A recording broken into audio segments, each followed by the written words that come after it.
Right now at 5, new details after a fight at Auburn High School. The police response with 4 students arrested. Plus, early voting starts this week in Winnebago County, where you can cast your ballot before November 5th. And an award-winning children's author shares her story, the message she has on National Family Day.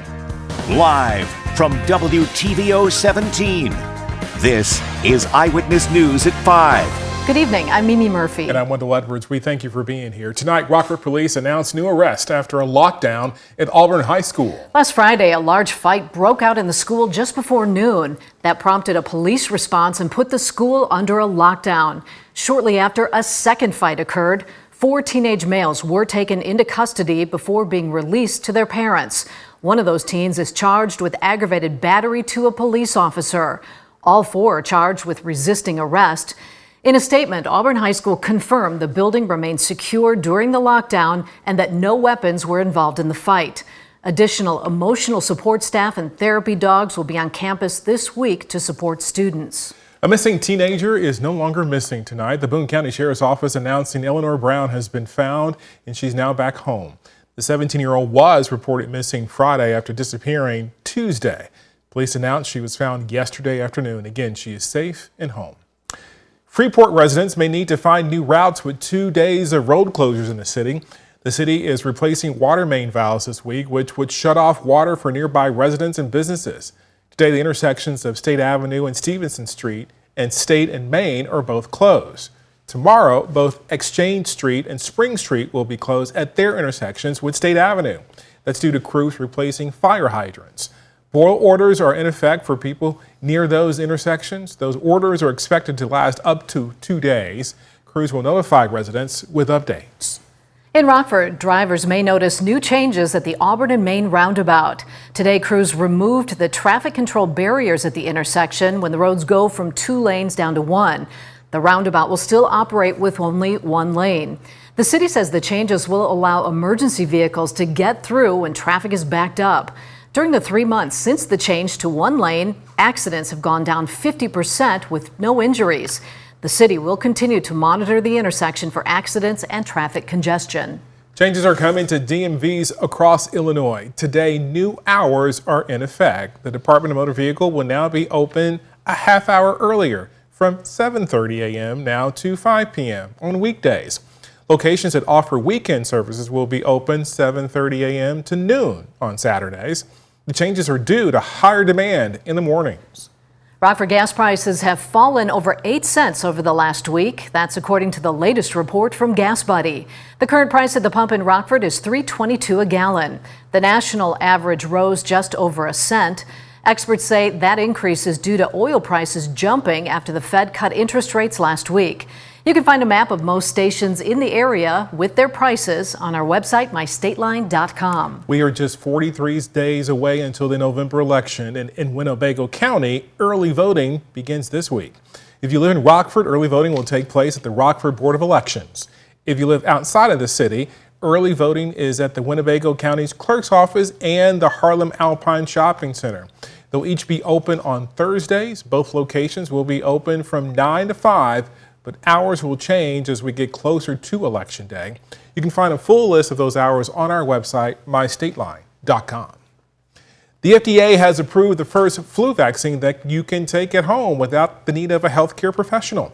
It's not a shot, but a nasal spray called the Flu Mist. You may have heard of this. It's been around since 2003. It's usually for kids given the option of a vaccination without the pain of a needle. But it won't be available for home use this flu season. The maker, AstraZeneca, needs more time to set up online distribution that will ship to your home after reviewing a patient's eligibility. This week marks Banned Books Week, and the Rockford Public Library is hosting a special exhibit featuring a local bookstore. Dave Patterson owns Maze Books in downtown Rockford. The library's exhibit is made up of his own collection of historically banned or challenged literature. Today, he hosted a free walkthrough of the books to discuss censorship's impact. So it's important, number one, to demonstrate that these books exist, that this is a real thing that happened, and number two, to kind of talk through talking points on why censorship is bad for this country and why we need less banned books and more understanding of literature. The turnout and the interest has been phenomenal, And I'm just very proud of our community for sticking up against censorship and coming out to be informed. Pedersen's banned books collection will be on display at the library through the end of the week. Today is National Family Day, a time to put the spotlight on the people who make our lives meaningful. For a local author and mother, it's the perfect day to let the little ones in your life know you're there for them. And picking up a book is a great way to show it. From a young age, Alyssa Schwartz knew she wanted to write children's books. When I was in grade school and I won the Young Author Award, that was my goal. That was my dream. A dream put on hold while Alyssa studied biological science and chemistry to become a physician's assistant, a career she focused on for more than a decade. I loved medicine. It's pretty, it's like helping people, but you're solving problems as well. And so it has both aspects of it, but I'm also very artistic and I like that side. A side she used to write the award-winning children's book, This Day I Hold Dear. It's a story inspired by Alyssa's 3 boys. When she was writing it, her kids provided helpful observations. As I went along, I read it to them, and they love the rhyming and going through the seasons. It's a journey, So, yeah, and they have great feedback, too. This Day I Hold Dear demonstrates the unconditional love parents have for their children, with a reminder that kids don't stay kids for long. Time is our most precious gift, and it's fleeting, and we can't get it back. So just take a moment and really be in the moment and cherish the time. Alyssa's currently working on her next children's book. She says it will focus on Christmas and the magic of the holidays. You can find a link to her website in this story at mystateline.com. Still to come, a judge denies bail for the suspect in this second attempted shooting of former President Trump. The new evidence revealed as many call for more charges. And coming up at 6, Rockford police investigating after a carjacking. The man arrested with another suspect still at large. And our temperatures only made it to 70 this afternoon. That after coming off of a string of 80 and 90 degree warmth. Find out when we could see those numbers climb once again in the first warn forecast a little later. You're watching Eyewitness News, your home team, with Mimi Murphy, Wendell Edwards, Scott Leber, and Chief Meteorologist Candace King. The man who investigators say tried to assassinate former President Donald Trump last weekend will stay in custody while awaiting trial. Rashad Hudson reports on the revealing note left behind. In a handwritten note, a man who Secret Service agents spotted pointing a rifle at former President Donald Trump's golf course admits, quote, "This was an assassination attempt on Donald Trump, but I failed you." That letter even offered up a reward for someone to finish the job. It's part of new evidence the Department of Justice released in its case against Ryan Ruth on Monday. Walk straight back! The DOJ says he left that letter in a box at a friend's before traveling to West Palm Beach in mid-August. Cell phone records indicate Ruth was near Trump's golf club and the former president's Mar-a-Lago residence on multiple days and times between August 18th and the day of the apparent attempted assassination. The DOJ also says it found a list of Trump's schedule in Ruth's car. The Secret Service says when it came to stopping the would-be assassin, the protocols worked. That situation was managed according to our training. Acting Director Ronald Rowe says Trump has the same level of protection as President Joe Biden. We're at a pivotal moment in the history of the Secret Service and at a pivotal moment in the history of our country. In a statement Monday afternoon, Trump called for more charges to be filed against Ruth, saying the charges brought against the maniac assassin are a slap on the wrist. Right now, Ruth faces federal gun charges. The threat is not waning. The threat is not going to evaporate anytime soon. Reporting in Washington, Rashad Hudson. Well, here in the state line, it's finally starting to feel more fall-like out there. I just stepped outside. Candace King is going to let us know, too, what we can expect as we kick off this first full week of fall. Next. Now, your first warn weather forecast from Chief Meteorologist Candace King. Well, we've seen a little more cloud cover move in here late this afternoon and evening, leaving our skies mostly cloudy. We take a live look with our Marcel SkyTrack camera here over downtown Rockford on top of the Supply Corps building and brought to us by Window World. Still a lot of boats out there on the river. Had some nice weather over the weekend, at least Saturday was. Yesterday we had some much needed rain, and today temperatures have been quite a bit cooler. Most numbers sitting in the upper 60s and low 70s. We're at 68 in Rockford, 67 in Freeport, Monroe, 70 in Janesville, and 66 our current temperature now in Dixon. Made it to 90 last Friday, 92, 2 degrees away from a record high on Saturday. And then yesterday with the rain, we came in at 71, and today temperatures stayed at 70.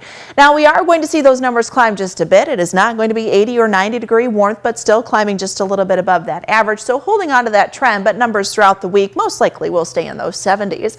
As we started off the morning, we had sunshine, but cloud cover has been on the increase. We're tugging in a little moisture there to the south of us, and for some that will bring a few showers in as we go through the night tonight. But for most of us, at least areas west and northwest of Rockford, we are going to stay dry. Most of that rain is going to fall to the south. This is 1 o'clock tomorrow morning. You've got some rain showers there across Whiteside, southern Lee, southern Ogle County, I should say, Lee County, and then DeKalb County. Could be a few bouts of some heavier rainfall at times, but you get west of here, so places like Freeport, right at Lake Somerset, Durand, Rock City, out through Byron, Leaf River, Polo, you might not get a whole lot of rain, if anything, and you're probably going to stay dry even the further west and northwest you get it there. As we go through the morning tomorrow, we've got some cloud cover, but drier air working in. We'll clear out our skies, so we'll see a return of sunshine. Winds will come in from the north tomorrow. Temperatures are in the low 80s. Little fog possible tomorrow night. High pressure then builds back in by the time we get into Wednesday, Thursday.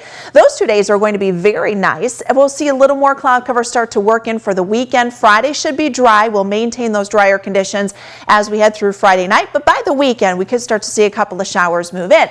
And those showers could be what is left over or the remnants of what is most likely going to become Hurricane Helene here. Right now, this is potential tropical cyclone 9, meaning it has the characteristics of becoming a tropical system. So with that, it is expected to strengthen here into a tropical storm tomorrow afternoon, strengthening then rather rapidly as it moves into the Gulf of Mexico and could become a major hurricane by the time it nears the Panhandle coastline here of Florida. But where it goes from there is going to determine or depend on quite a few things. So what we're looking at here are the winds in the middle part of the atmosphere. Those darker colors, those are faster winds. So we get this cutoff low pressure system. This is Wednesday afternoon. Watch what happens. That remnant low pressure system, as it moves on shore, it kind of becomes absorbed within that upper level low. As it does, it rotates around that and kind of meshes in with that low. This is actually known as the Fujiwara effect. And so you get this low pressure system, you get this deepening low. High pressure builds to the north of that, so that may effectively keep some dry air in place here as we go into the weekend. So what does it look like when we put all of this together? Well, you've got that low pressure system down to the south, high pressure to the north, that easterly wind. I think we will see some showers with that, but it may not be a lot of rain that comes in, at least this far to the north. Something we'll keep an eye on here as we go through the weekend. And guys, if we stay dry, then those temperatures will go even further. Thank you, Candace. Scouts in next with sports. The Bears offense has been slow out of the gate this season, but Caleb Williams isn't panicking.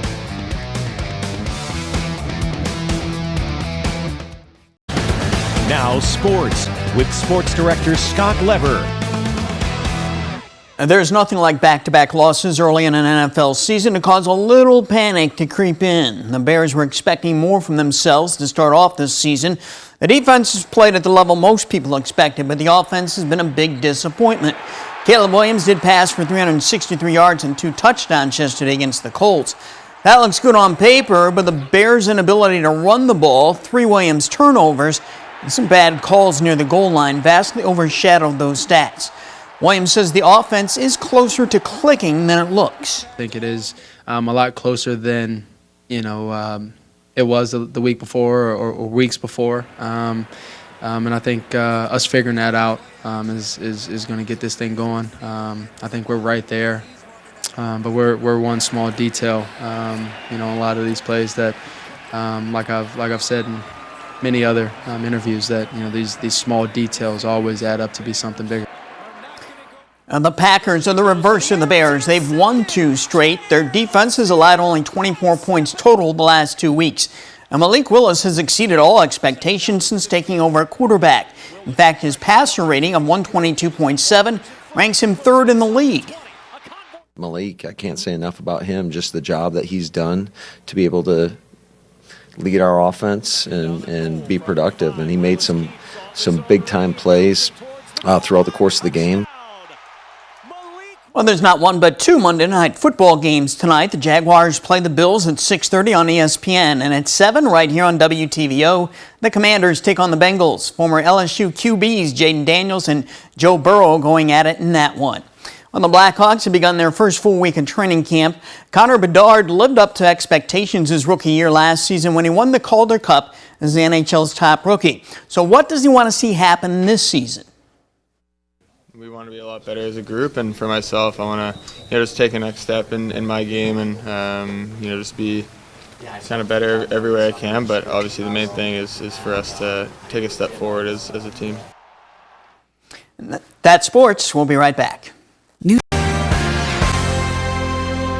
I guess it was appropriate for yesterday's weather to rain and be a little cloudy because it was officially the first day of fall, right? It went from 92 on Saturday to 71 on Sunday. What a big difference it was. I mean, but I think very appropriate, right? Last we day need of the summer. rain. We do need the rainfall. That is right. I mean, you don't want too much rain, when you're kind of getting out in the harvest, but you need enough because it's been really, really dry. We're still about, just a little over an inch below where we should be for September. So that rain was much needed to kind of perk things up just a little bit. Now we need some drier conditions and a little sunshine, maybe some rain overnight, dry things out, if everything could be perfect, right?